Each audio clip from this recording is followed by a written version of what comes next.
Bucs fans, welcome back to another episode of Fear the Bay, where your support makes all other 31 teams fear the Bay. I'm your host, Dana Morales, and your Tampa Bay Buccaneers. They're one of the hottest, if not the hottest team in the entire NFC. They just went across the entire country in week number 5 and beat the Seattle Seahawks. Both teams beautiful in their throwback jerseys. Before we get to the game preview for week number 6, Buccaneers versus the San Francisco 49ers, the injury updates, my keys to the game, and also my week 6 picks, I want to hand out some game balls, all right? Let's recognize some of the key players in that week 5 matchup before we're on to San Francisco. But let's waste no time. Let's do that right now. Make sure you like, subscribe, and let's go. All right, your Tampa Bay Buccaneers won. So that means it's time to hand out some game balls. I'm going to hand out 3 game balls here. The first one is going to be to Emeka Egbuka, who's off to an incredible start to his 2025 rookie campaign. Man, heading into a week, I talked about one of the keys to the game was that the wide receivers for Tampa Bay Buccaneers needed to create separation so that Baker Mayfield can find them and hit them and execute this offense as effectively as he can. And Emeka Egbuka created separation. That was one of the big talks heading into a week also, because remember, Quinyon Mitchell, he was holding a lot, and he hurt the separation rating for Emeka Egbuka. I believe Emeka Egbuka ranked 81st out of 86 eligible wide receivers, so near last in the league. But he showed that when he's not being held by Quinyon Mitchell, man, he can create separation and more. He had 7 targets, 7 receptions, 163 yards, and a touchdown. He is the leading candidate for Rookie of the Year, in my opinion. He's off to an incredible start. And also, not just that game, man, but he's been stacking week after week after week. Phenomenal performances. Right now, he ranks 4th in the NFL in receiving yards. And not 4th with him in comparison to other rookie wide receivers, but 4th for all wide receivers in the league. He has 445 receiving yards, 5 touchdowns, which is insane. He's averaging 1 touchdown a game. He's on pace to have 17 touchdowns this year. Now, it might slow down, or he might hit 17 touchdowns per game. Let's see. But man, he's only behind Puka Nacua, Jackson Smith-Njigba, and also Justin Jefferson. What incredible company to be in. Jason Licht does not miss with these first-round draft picks. He saw what he did in 2014 with his very first draft pick with Mike Evans, and I think he's done it again. I think he's struck gold again with Emeka Egbuka. Emeka Egbuka, the game ball here goes to you. The second game ball I'm going to give out to you is Chase McLaughlin, the guy who Todd Bowles actually gave the real game ball out to. And he had a Michael Jordan flu game-esque type of game because late Saturday or late Friday or Saturday, the Buccaneers added him to the injury report with a stomach illness. So he had a stomach bug. He was sick. He didn't feel, 100% out there. That didn't bother him. He went 3 for 3 on his kicks. He scored 12 points in total with the extra points included as well.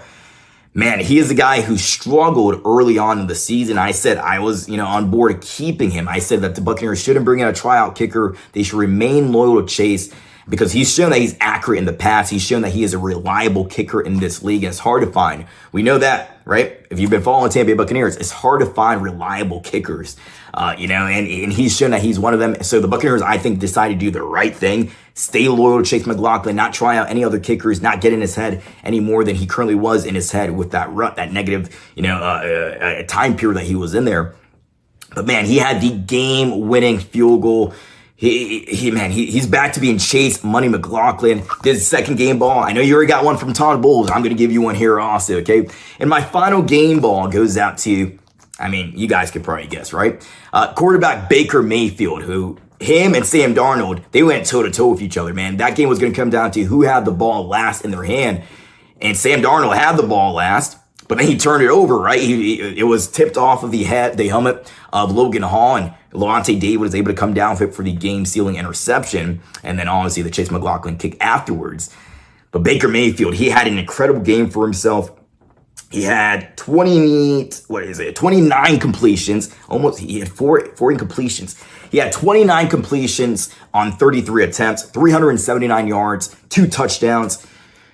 Guys, this is a very long season. We're only just a little bit more than a quarter into the season here, into the first quarter of the season. But he's right now, just like Emeka Egbuka is on pace to win Rookie of the Year, he's on pace to win MVP. But this very long season. You hope he continues with the numbers he currently has, and he just keeps pulling this. He's the leader of this team, and you see it, man. Every single game, it's coming down to a wire for the most part. They're the cardiac Bucs. They're like the Michael Chandler of the NFL. They're the most entertaining team in the entire league. And Baker Mayfield is a dog. If you guys have seen the video where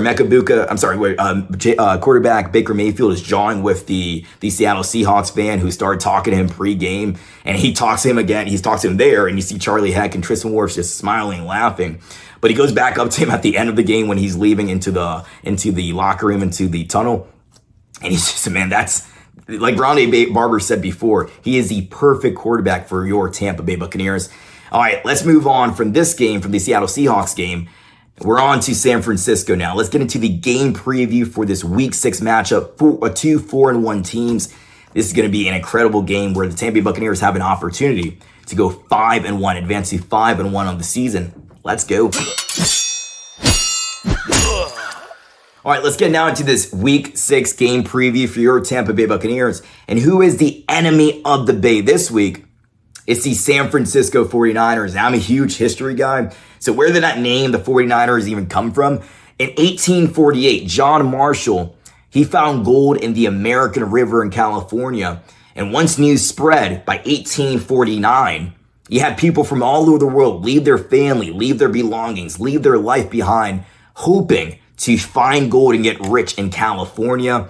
You had people from China, people from Mexico, people from Australia, obviously people from the American Eastern Coast, journeying across the entire country to hopefully find gold in California.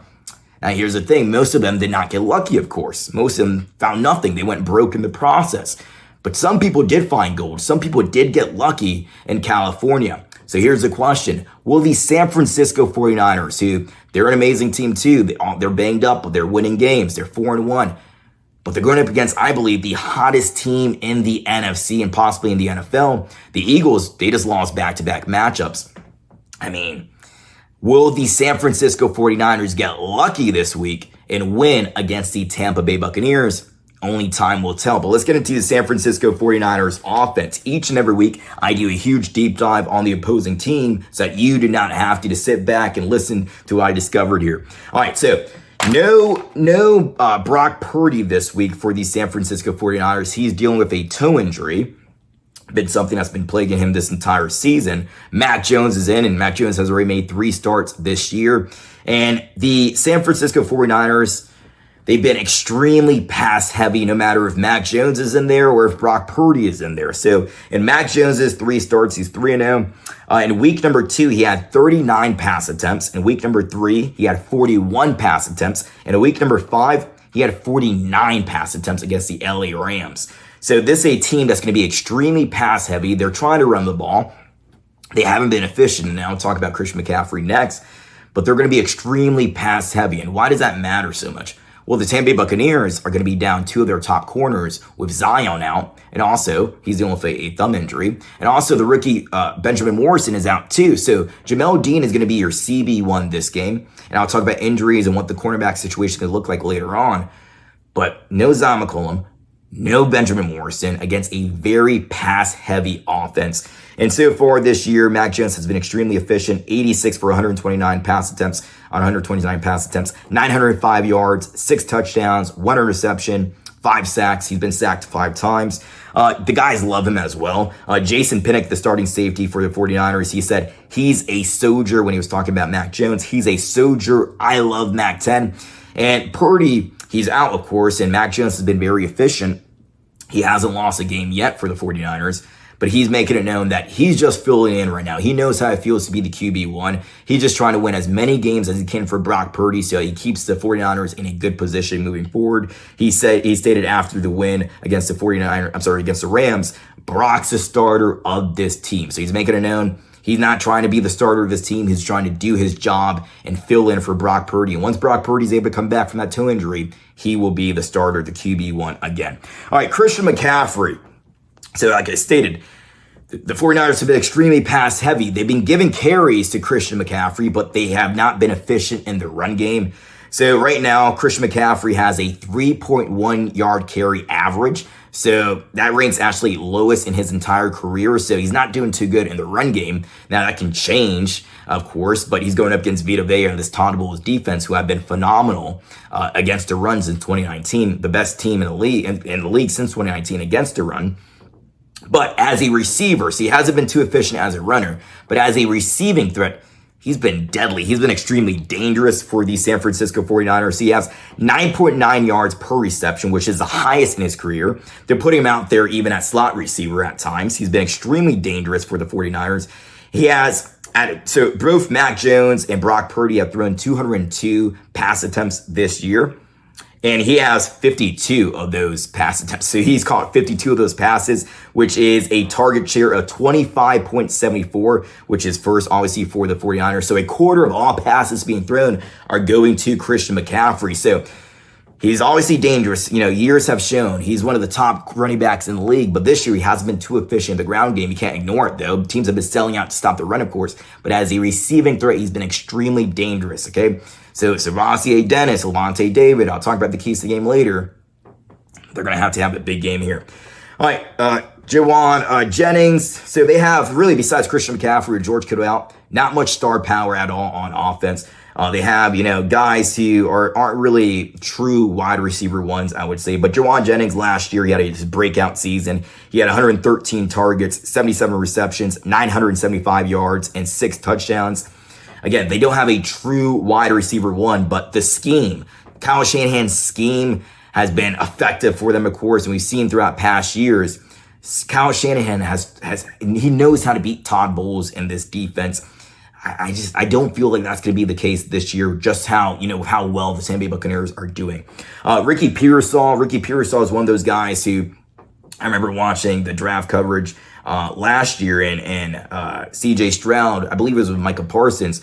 But as soon as Ricky Pearsall got drafted by the 49ers, CJ Stroud was talking about how much he wanted this guy on his team, how much he wanted the Houston Texans to draft Ricky Pearsall here. But so far this year, he has 29 targets. He's caught 20 of those targets, 327 yards, 45 is his longest catch of 45 yards is his longest this year. He has no touchdowns. And also Kendrick Bourne. Okay, so Kendrick Bourne is one of those guys who was teammates with Mac Jones, so they already have chemistry. In week number 4, he had a crucial drop on 3rd and 5, and he was in his head after that. And Mac Jones was saying, "Hey, you got to move on.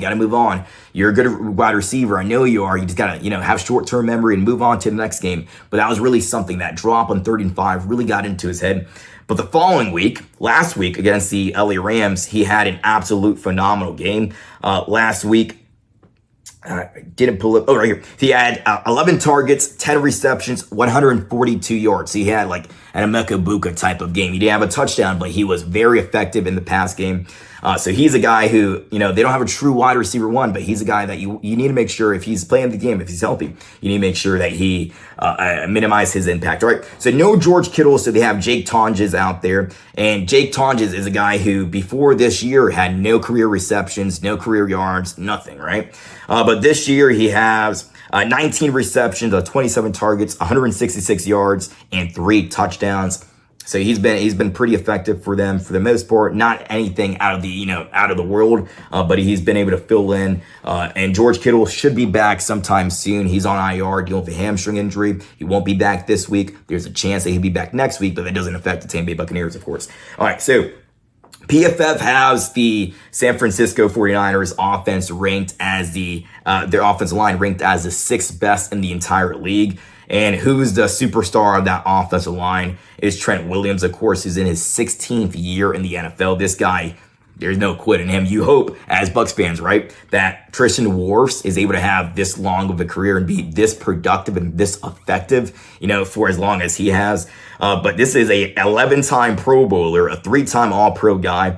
Last year's PFF grade was 85.6, man. That ranked 4th. He was the 4th highest ranked PFF offensive lineman, offensive tackle coming into the season. He is still at his old age, right? He's, for the most part, when you're in your late 30s, you're not an old man, right?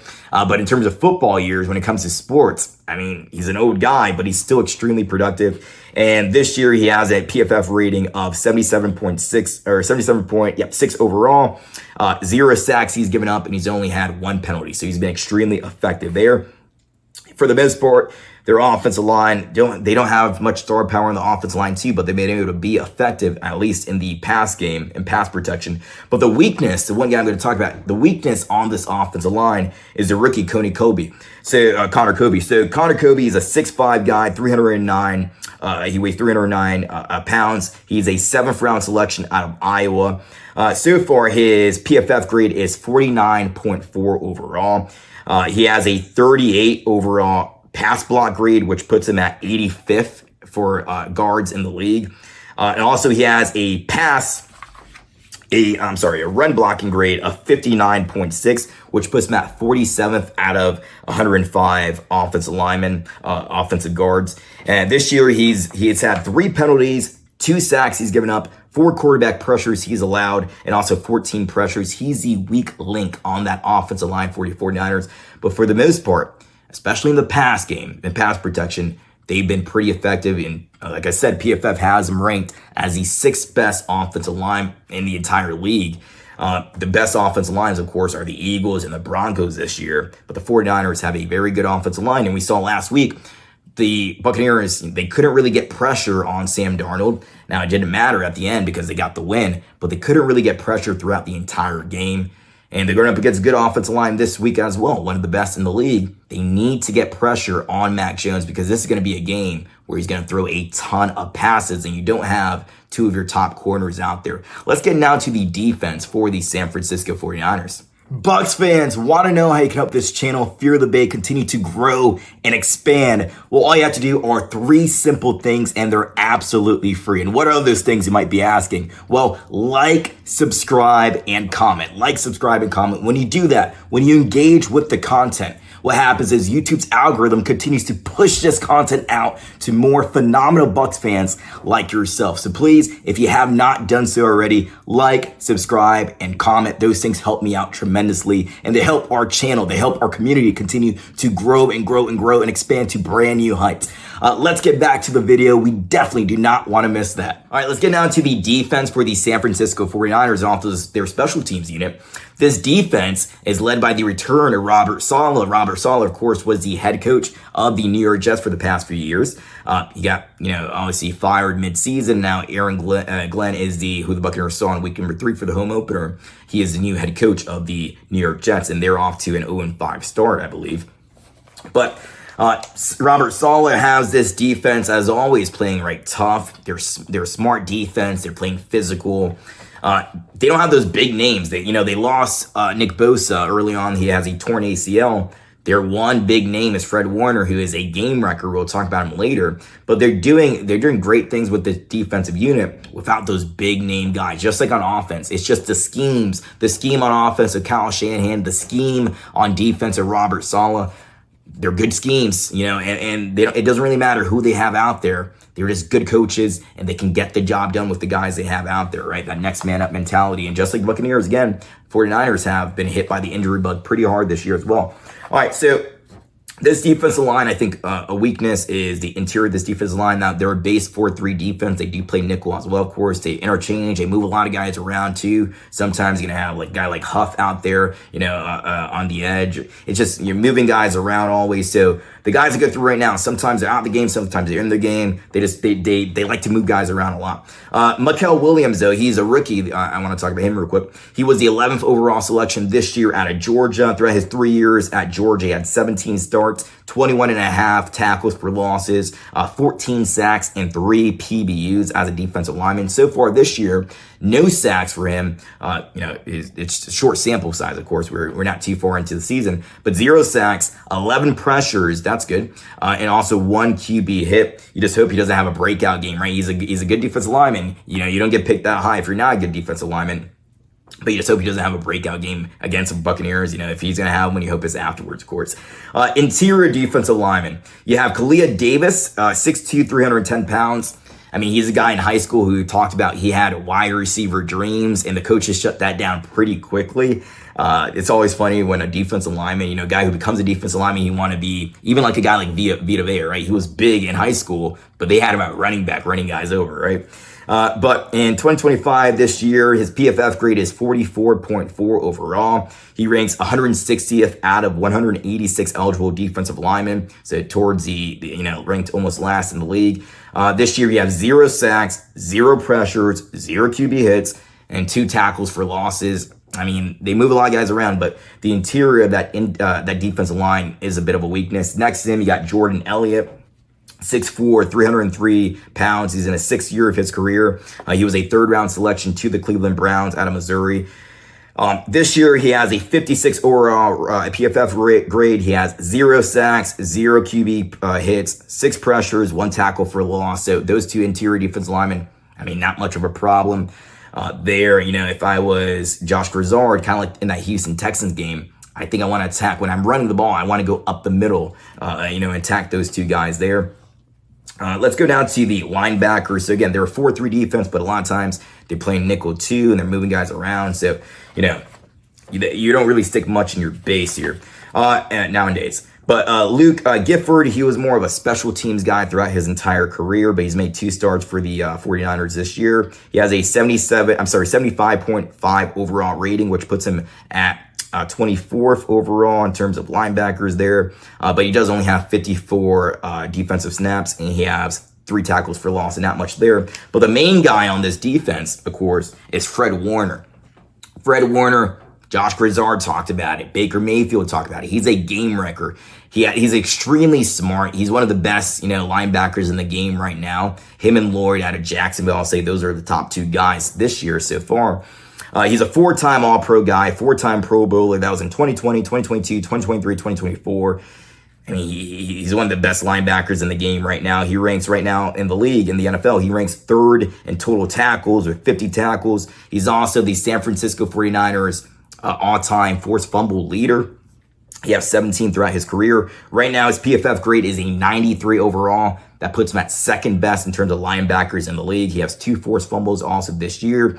I mean, Baker Mayfield talked about it. He's a guy who you have to know every play, where is number 54? Because he's so smart and he can wreck a play. You have to know where he is. You have to manipulate. When you have an intelligent linebacker, inside linebacker like that, you have to manipulate him with your eyes. That has to be a big part of your game. If you remember, during Tom Brady's days in New England, the game that he was going up against the Ravens, when he would go up against the Ravens, he had, watch out for Ed Reed out there, because he's a game wrecker just like him. But that was at the safety position, of course, not the linebacker. But Fred Warner, he's their top dog on defense. He's a leader. He's a quarterback of that defense. All right, so they also have D. Winters out there, a linebacker as well. Robert Saleh says he's been playing at an extremely high level this year. He has 27 tackles, 1 forced fumble, 3 tackles for loss, 2 PBUs, and 2 pressures on the quarterback. Good stuff there from him. They have at corner, they have Ronaldo Green. He started last year. You had Charvarius Ward go out for some games due to injury. Charvarius Ward went on to become a Indianapolis Colt. He got, I believe, a 3-year, $60 million deal. He steps in now as one of the starting corners. So far this year, he has a 55.2 overall PFF grade. He allowed a 67.7 passer rating, and he has 2 PBUs. Fairly decent, but he's a guy who, again, is learning the ropes. He's starting out there. This is going to be his first full year starting at an outside corner. So he's a guy who, he's a young guy in his 2nd year. You just want to see how he's going to develop, okay? You have Demo Lenore out there also. This is 5th year in the league. He has 6 career interceptions, 1 in 2022, 3 in 2023, 2 in 2024, and 0 so far this year. He's allowed only 70 yards per reception, so that's pretty good this year also. So 70 yards per reception, when you're going to give up a reception, if it's only for 70 yards on average, you're doing pretty good for yourself. At safety, they have Jason Pinnacle. I talked about him earlier. He loves Mac Jones. Mac 10 is what he calls him. He's allowed a 126.5 passer rating. So, he's given up quite a bit of receptions. He's a guy who Baker Mayfield can attack whenever he's covering guy one-on-one. And also you have Marquise Sigel out there. He was teammates with Jacob Parrish at Kansas State. He was a 5th round selection. So far, he hasn't been doing too good. He has a 40.9 overall PFF grade, which for safeties, that puts him at 124th out of 134. So again, they don't have star power at all on defense besides Fred Warner with Nick DeBosa out. But they're finding a way to win games on all sides, throughout all phases of the team, offense, defense, and special teams, who we'll talk about real quick. So they have number 18, Eddie Pinheiro. He's been with the Chicago Bears in 2019, the New York Jets. He was with the Carolina Panthers for 3 years, but now he's over with the San Francisco 49ers, of course. His long this year. So when I talk about kickers, I like to know they're long just in case, a situation comes up where they have to win a game-winning field goal. They need a field goal to win the game. His long came this year, is last week, actually, a 59 long. So that's his longest so far. Maybe he can kick from further than that, but 59 is his career long so far. And Thomas Morstead, who was with the New Orleans Saints for a while, he's out there at punter for them. He's averaging 43.73 yards per punt. Also, he's had 15 punts this year, and 7 he's been able to pin teams back there inside the 20. So he's been doing pretty good back there. So that is the defense and the special teams unit for the San Francisco 49ers. Let's get now to the injuries for both of these teams, but more specifically for your Tampa Bay Buccaneers. Who's in, who's out? Both teams have been hit with the injury bug. So let's get to that now. All right, let's get into the injury report for Game 5 for your Tampa Bay Buccaneers. And heading into the week, they got outbeat. Who had more players on their injury report? Well, the Tampa Bay Buccaneers had 11 players on their injury report this week. The San Francisco 49ers had 17 players on the injury report this week. So they finally were able to have less injuries than the opposing team, right? Less guys banged up than the opposing team here. Let's go through the guys who are going to be out for the Tampa Bay Buccaneers. Of course, Mike Evans, he's still dealing with the hamstring injury. We'll see if next week is a possible return for him. But again, they decided not to put him on IR, so he's not, definitely missing 4 games. They decided to see how week by week, how is he progressing. He didn't practice for this entire week. He's going to be out this game. Chris Godwin Jr. This is this one was a bit of a surprise here. Okay, he's dealing with a fibula injury. He didn't practice the entire week. We know he was out with that dislocated ankle injury, now a fibula injury. He's out for this game, so that means Emeka Buka, who's 4th in the league in terms of receptions and receiving yards. He's going to have to be wide receiver 1 again. He's basically been wide receiver 1 for the majority of this year so far.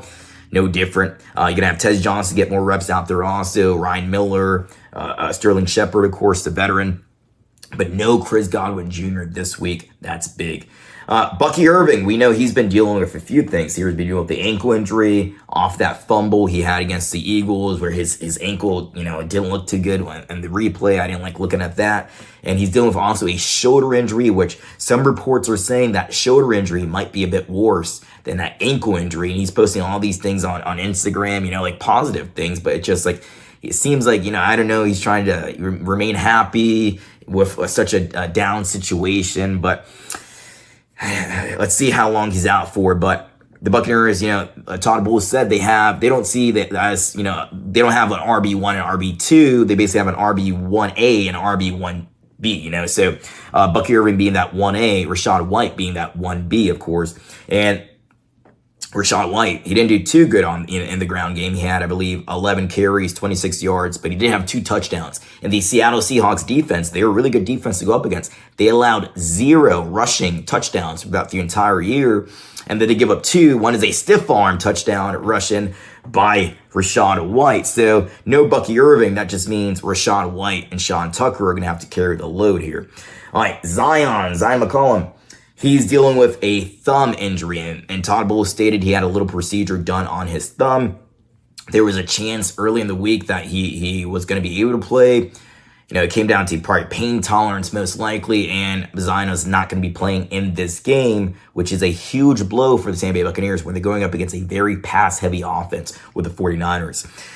He didn't practice this entire week. And Benjamin Morrison, the second-round draft pick out of Notre Dame, He's out too. He's dealing with a hamstring injury. He was out last week. He's out this week again. Who knows his status, but he didn't practice this entire week, and he's out this week. Who knows when he was going to return. But the Buccaneers are going to be down 2 of their top corners.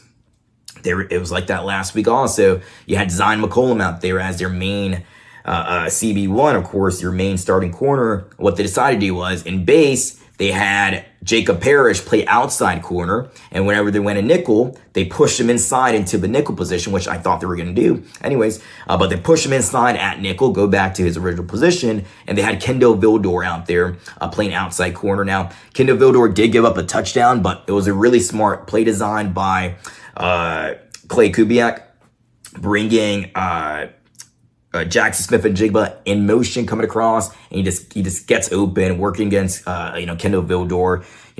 Jackson Smith-Njigba, he's one of the best wide receivers in the league, and it's hard for Kendall Vildor to go up against one of those top guys and come out with a win, especially when they're using a motion in a creative way. Josh Williams, this one is a little bit of a surprise here. He's dealing with a concussion, so he was cleared to continue playing last week after he took a hit, but his symptoms started to appear. I believe it was Greg Allman. He said his symptoms started to appear this week on Thursday, and he didn't practice on Friday. So he just reported on the injury report today, did not practice, and he's out dealing with concussion-like symptoms. So that's not good there. You're already down Bucky Irving. Now you're down Josh Williams, also the undrafted free agent out of LSU. Christian Izien. So if Christian Izien, he's questionable. If Christian Izien can play, maybe there's a possibility where you have Christian Izien play nickel and you have Jacob Parrish outside playing just outside corner for the entire game and no Kendall Vildor. We'll see. We'll see what Todd Bowles is going to go with, but you want to put your best guys out there, and maybe having your best guys out there includes Christian Izien coming inside and playing nickel. I like Christian Izien. He's a very versatile guy. I've told you guys this before. He can play outside corner, of course. We saw it last year when Bryce Hall went down. He can play nickel. He can play any of the 2 safety positions. It's good to have this guy healthy because he's an important depth piece. You can plug him and play him wherever you need him that week. All right, for the 49ers, they have 5 guys going to be out this game. One is a defensive lineman, a backup defensive lineman, Kevin Gibbons. He's out with a pectoral injury. You have Gross Matos. He's out with a hamstring and a knee injury. He's been practiced this entire week. You have Ricky Pearsall, their wide receiver. He's out as well. This report just came out recently here. Brock Purdy, he's out. Of course, I told you guys that earlier. He's out with a toe injury.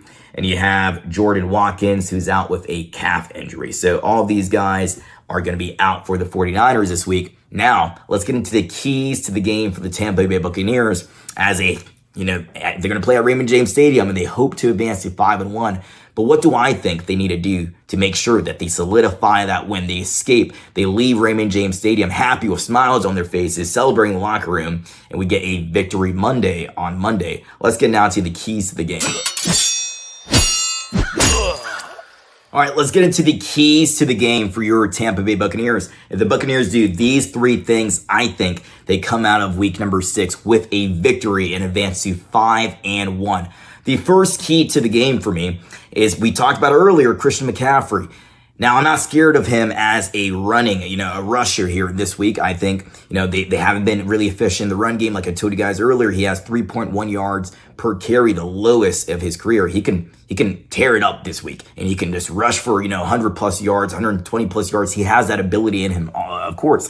But I feel confident this Todd Bowles, Vita Vea up front, he's the anchor of this defense, that they're going to be able to minimize Christian McCaffrey's impact on the ground. My biggest concern is Christian McCaffrey as a receiving threat, as I stated earlier. Last week, Lavonte David, I think he had one of his most disappointing, outings as a Tampa Bay Buccaneer.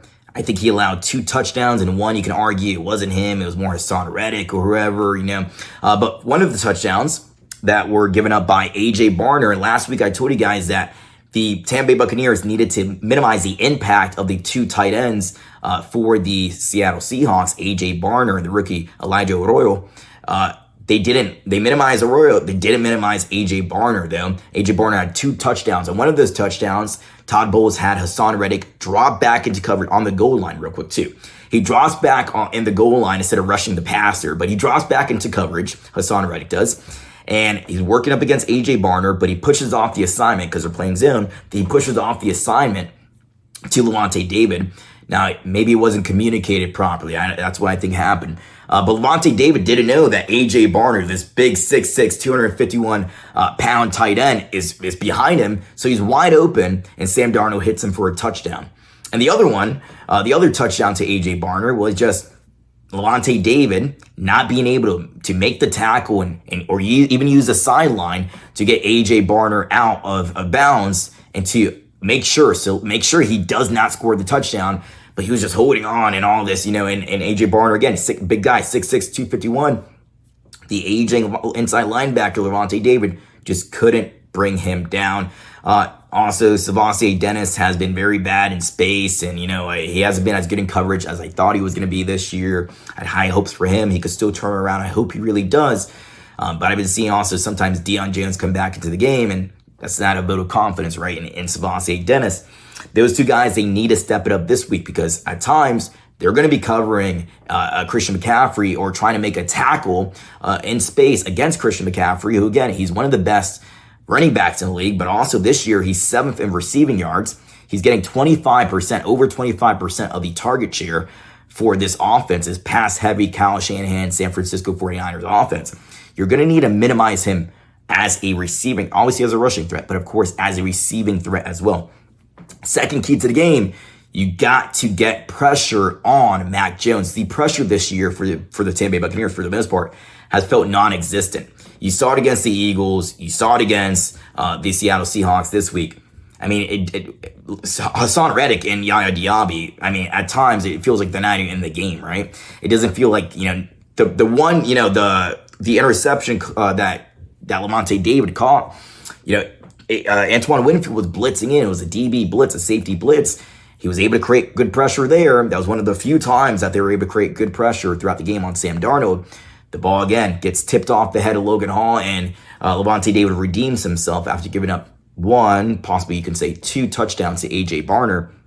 But they have to get pressure on Mac Jones. He's coming into this game already banged up. Brock Purdy out of this game as well. You have to create pressure. I'm not saying you hurt the guy, of course. I wish no injury on any of these guys. You want to make sure that no matter if they're on your team or not, they stay healthy. But you got to get pressure on Mac Jones. You got to get to the quarterback, get QB hits, get pressure, get him off of his game, make him reset his feet.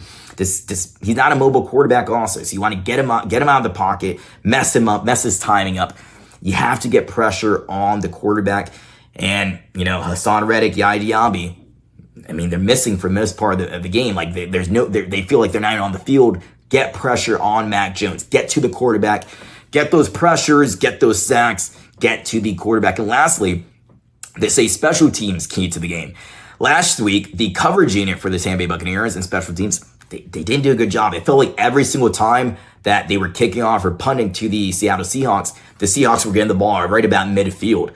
You can't do that against a 49ers team with this Kyle Shanahan offense, who, again, is pass heavy. You're giving them great field advantage. You cannot do that. You got to get them back at the 20, at 25, to 30. You can't let them start at midfield. So that's going to be one of my keys to the game. Again, the coverage unit for this team needs to step up. They were able to get their kicks off cleanly without them getting blocked. They were able to get Riley Dixon was able to get his punts off without them getting blocked. Chase McLaughlin made all his kicks. But the coverage unit needs to step up this week for the Tampa Bay Buccaneers. You cannot allow the San Francisco 49ers to start at midfield. So again, you got to minimize Christian McCaffrey, obviously on the ground, but of course as a receiving threat, you got to get pressure on Mac Jones. The pressure cannot feel non-existent for the majority of the game. And lastly, the special teams unit for the Tampa Bay Buccaneers, you need to step up and make sure that this 49ers offense, you're not giving them an advantage by starting at midfield. All right, so those are my keys to the game. Let's get to now my week 6 picks for all the games across the NFL. Let's get to that now. Each and every week to close out Fear the Bay, I give my picks, I give Adam Slivon's picks for all the games across the NFL this week. And this is not for betting, of course. It's not to use this information for betting. This is just purely for entertainment. We're going head to head and to see who can have the better overall record at the end of the year. So right now, Adam has a record of 51, 26, and 1 heading into week number 6. And my record is 50, 27, and 1. So very close. We're head to head. He has a 1-game lead. Let's see if that changes this week. There's a lot of interesting games. There was a lot of upsets last week as well. So let's get into these games quickly for week number 6. There's 2 games we disagree on who the winner is going to be. So there's going to be two important games for a head-to-head matchup for overall records. Let's go through all the games that we both agree on first. Okay, so on Thursday night, the New York Giants, they upsetted the Philadelphia Eagles. So again, they're coming off of back-to-back losses. They lost to the Broncos the week before. Now on Thursday Night Football, they lost to the Giants with Jackson Dart out there. We both had the Eagles winning. We didn't think this was going to be upset matchups. That is a game that we both got wrong there. But we have the LA Rams versus the Baltimore Ravens. We both took the LA Rams. The Dallas Cowboys versus the Carolina Panthers. We both believe that the Dallas Cowboys, they're 2-2-1 right now. They're facing the 2-3 Carolina Panthers. We think the Cowboys will be able to win that game there. But again, any given Sunday, right? You never know which way the Carolina Panthers can win that game, go 3-3, be 500 entering week number 7. Arizona Cardinals versus the Indianapolis Colts.